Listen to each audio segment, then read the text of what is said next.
Hello प्यारे विद्यार्थियों, आज मैं आपको कक्षा 9th का गणित विषय का सेट नवंबर 2022 का जो पेपर हल कराऊंगा।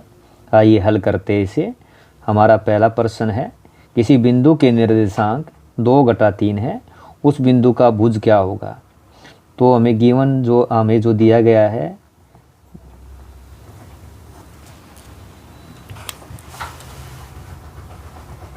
जो पहले वाला 2 होता है, ये क्या होता है, x का मान होता है, और जो सेकंड वाला क्या होता है, y का मान होता है। तो जो x का मान होता है उसको क्या बोलते हैं, भुज कहते हैं, और जो y के मान को क्या बोलते हैं, कोटि कहते हैं।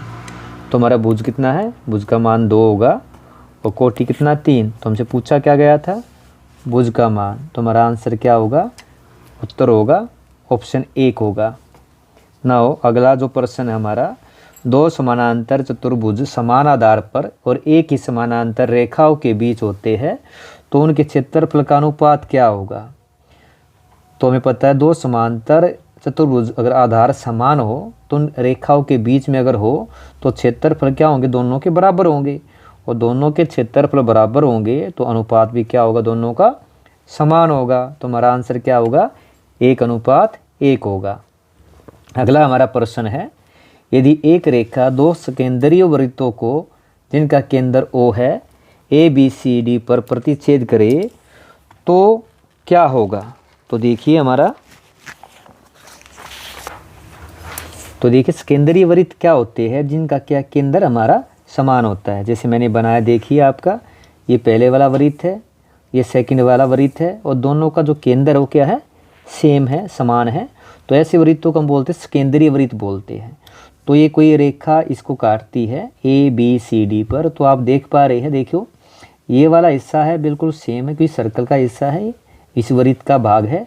तो जो AB क्या होगा हमारा, CD के बिल्कुल समान होगा। तो AB बराबर में CD। तो हमारा आंसर क्या होगा, हमारा आंसर होगा पहले वाला ऑप्शन होगा। अगला प्रश्न हमारा, निम्नलिखित में से कौन सा कोण प्रकार की सहायता से निर्माण संभव नहीं है। तो देखिए हमें क्या है, कंपास यानी कि आपका प्रकार है वो क्या होता है, इस तरह होता है, इससे क्या है, इस तरह होता है आपका। तो ये जो कंपास यानी प्रकार से हम सिर्फ उन आपके कोणों को बना सकते हैं जो 15 से पूरी तरह भाग हो जाए।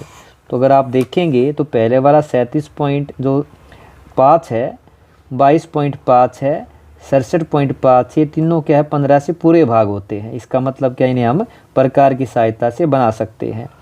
लेकिन जो आपका ऑप्शन नंबर 2 है 40 है, ये 15 की पहाड़े में नहीं आता है, तो इसको क्या बनाना प्रकार द्वारा संभव नहीं है। तो हमारा उत्तर भी क्या होगा, सेकंड ऑप्शन होगा 40, यानी कि 40 हमारा क्या है, प्रकार द्वारा संभव नहीं है। हमारा अगला प्रश्न है, वृत्त की सबसे बड़ी जीवा है। तो वृत्त की सबसे बड़ी जीवा क्या होती है, उसका व्यास होती है। तो हमारा सही उत्तर क्या होगा, सेकंड होगा व्यास। अगला प्रश्न है, वृत्त की एक जीवा जिसकी लंबाई त्रिज्या से दोगुनी हो वृत्त का व्यास होती है। ये हमें पता है कि हमारा जो व्यास होता है, जिसे D से दिखाते हैं, वो क्या होता है, 2 गुना होता है, किससे, त्रिज्या के। तो हमारा क्या है, जो आपको दी गई है स्टेटमेंट वो क्या है, हमारी सत्य है, यानी हमारा क्या है 6 का जो उत्तर होगा सत्य है। अगला प्रश्न है 7वां, वृत्त एक समतल आकृति है। तो वृत्त क्या है हमारा, एक समतल आकृति होता है। इसको अगर देखा जाए, ये देखिए आपका ये क्या है, इसको बोलते हैं समतल ही है, समतल में बना हुआ है। तो हमारा ये जो आपका स्टेटमेंट ये भी क्या है, सत्य है, सही है। अगला प्रश्न है, यदि किसी बिंदु का भुज 5 है, वह बिंदु x अक्ष पर स्थित है, तो बिंदु है। अब हमारा देखिए ये होता क्या है, मैं आपको दिखाऊं।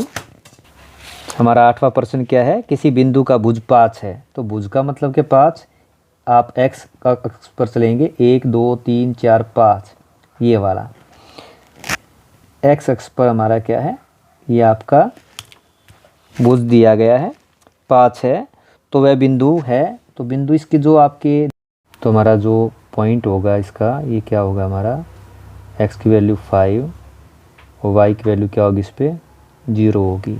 एक्स अक्ष पे क्या होती है, एक्स की वैल्यू होती है, वाई की क्या होती है 0 होती है। तो हमारा जो पॉइंट होगा जिसका भुज 5 है और ऑर्डिनेट कितना यानी इसका जो कोटि कितना 0 होगा वो हमारा होगा यहाँ पे आपका 5 0। तो ये हमारा क्या है 8वें प्रश्न का उत्तर होगा। now अगला है त्रिभुज का आधार ज्ञात करने का सूत्र लिखिए। तो त्रिभुज का जो आधार ज्ञात करने का सूत्र है वो क्या है हमें पता है। देखिए हमारा त्रिभुज क्या होता है, समकोण त्रिभुज जिसमें एक आपका जो है कोण कितने का होता है यहाँ पे 90 डिग्री का होता है, उसको बोलते हैं हम समकोण त्रिभुज। ये इसका आधार है, ये उसकी ऊंचाई है। तो क्षेत्रफल क्या होता है 1/2 आधार गुना ऊंचाई होता है। तो हमें निकालनी क्या है, हमें उसका आधार निकालना है। तो जो आपका आधार होगा, आधार ये देखिए ये आपका 2 से इधर गुना होगा 2 गुना क्षेत्रफल और बटे में क्या आ जाएगी आपकी ऊंचाई। तो ये हमारा क्या है, अगर हम इसको शॉर्ट फॉर्म में लिखना चाहे तो 2 क्षेत्रफल को ऐसे दिखा दे, ऊंचाई को ऐसे 2 गुना में क्षेत्रफल बटे में ऊंचाई। तो ये हमारा क्या है, यहाँ पे आपका जो आंसर होगा 2 गुना में क्षेत्रफल बटे में ऊंचाई। स्मॉल 2a/में h। तो हमारा जो आधार ज्ञात करने का सूत्र होगा 2 गुना क्षेत्रफल बटे में ऊंचाई। अगला हमारा प्रश्न है एक वृत्त जिस तल पर स्थित है उसे कितने भागों में विभाजित करता है। तो देखिए ये कितने भागों में विभाजित करता है, ये 3 भागों में विभाजित करता है। वे 3 भाग कौन से है मैं आपको बताता हूँ।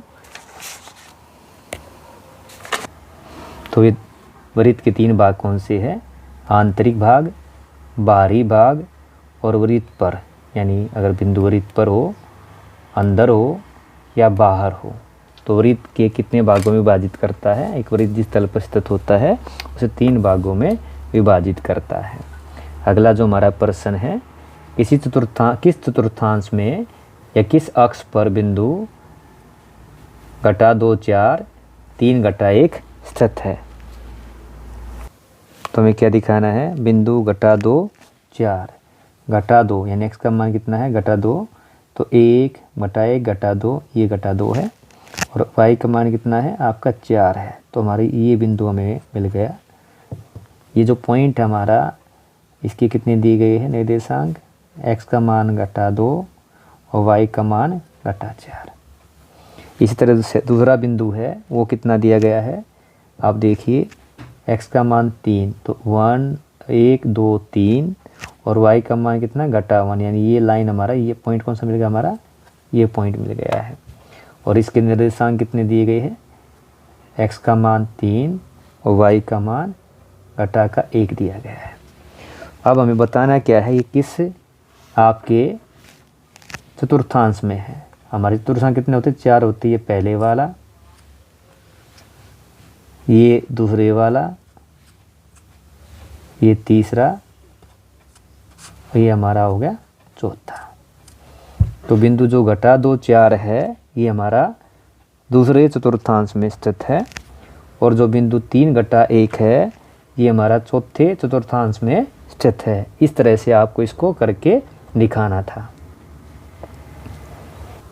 अगर अगला प्रश्न हमारा है किसी त्रिभुज में ऊंचाई आधार क्रम से 8 सेंटीमीटर 3 सेंटीमीटर दिए गई है, इसका क्षेत्रफल क्या होगा। तो हमें पता है, जैसे मैंने आपको बताया था, ये देखिए समकोण त्रिभुज में ये समकोण त्रिभुज है, आधार दिया है, ऊंचाई दी गई है, ऊंचाई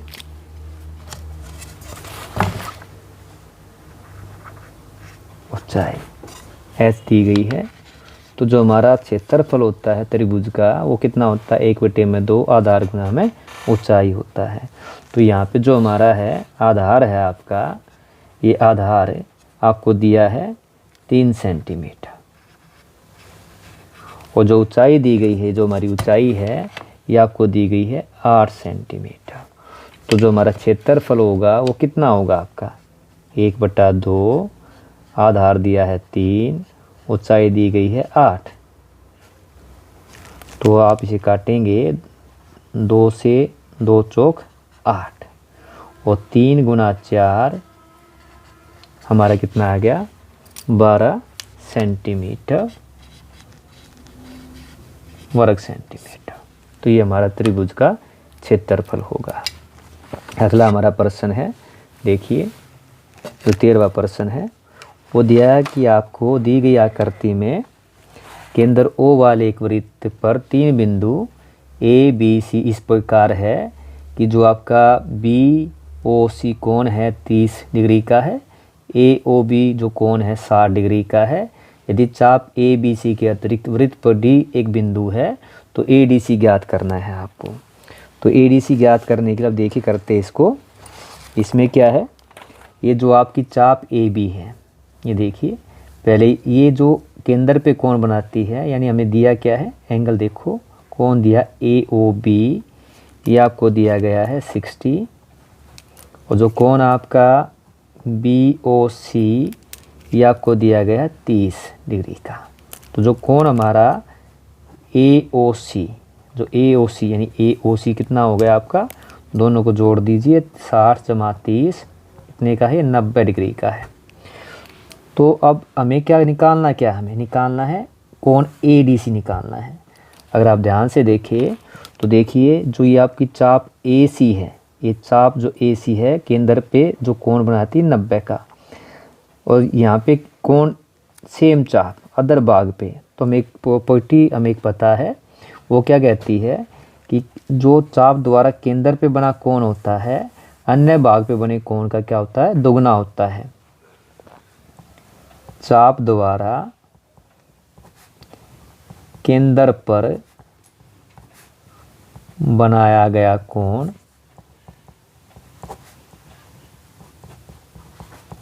उसी चाप द्वारा अन्य भाग पर बने कोण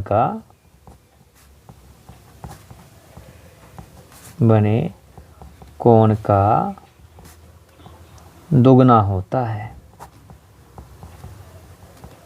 इसका मतलब क्या है, जो आपका जो कोण AOC है वो क्या है दोगुना है कोण ADC के, और जो AOC कितना है ये 90 का है। निकालना क्या है ADC निकालना है। तो आपका जो ADC होगा, ADC कितना हो गया 90/2। आप ये काटेंगे कितना आ गया 45 डिग्री का कोण आ गया।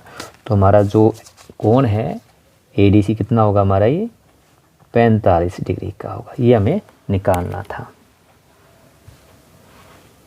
अगला जो हमारा अंतिम प्रश्न है, किसी दी गई किरण के प्रारंभिक बिंदु पर 135 के कोण की रचना आ कीजिए। तो कीजिए रचना। देखिए क्या करते हैं, सबसे पहले एक रेखाखंड लेते हैं। ये आपने एक रेखाखंड ले लिया, नाम इसका कोई भी दे सकते हैं। इसके बाद क्या करना है आपको आर्क लगानी है, सॉरी चाप लगानी है। तो चाप आप यहाँ रखा बिंदु पे आपने, और इस तरह से क्या प्रकार को घुमा दिया। अब हमारी जो पहले वाली जो होती है अगर देखा जाए तो देखिए हमारी ये हमारा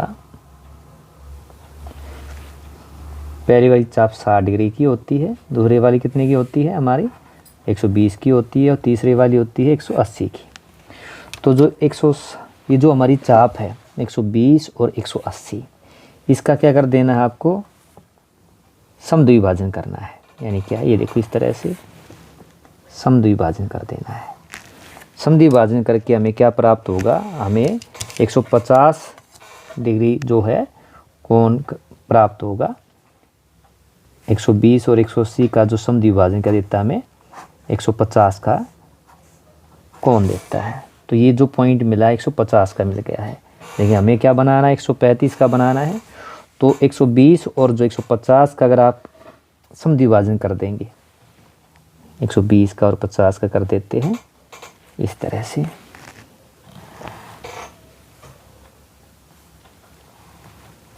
ये देखिए।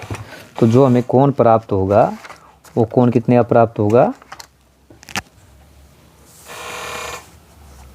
135 डिग्री का कोण हमें प्राप्त हो जाएगा। तो ये हो गया आपका 135 डिग्री। इस तरह क्या था, आपको ये कोण बनाना था। आप इसका नाम भी दे सकते ABC। जिस तरह से जो हमने इसके अंदर प्रक्रिया अपनाई है उसको ऐसे लिख देते हैं, ये इसकी रचना कहलाएगी। तो क्या किया, सबसे पहले आपने AB रेखाखंड लिया, A बिंदु पे रख के प्रकार के चाप लगाई, फिर इस बिंदु पे रख के 60 का, 120 की, 180 की आपने चाप लगाई। 120 और 180 का समद्विभाजन आपको क्या देता है, 150 का बिंदु देता है। फिर 120 और 150 का हमने फिर क्या किया, समद्विभाजन किया, और जहाँ पे इन्होंने काटा ए बिंदु से AC हमने मिला दी। तो इस तरह से हमें 135 डिग्री का कोण प्राप्त हुआ। तो ये था आपका कक्षा 9वीं का गणित विषय का नवंबर मास का सेट 2 विषय का पेपर।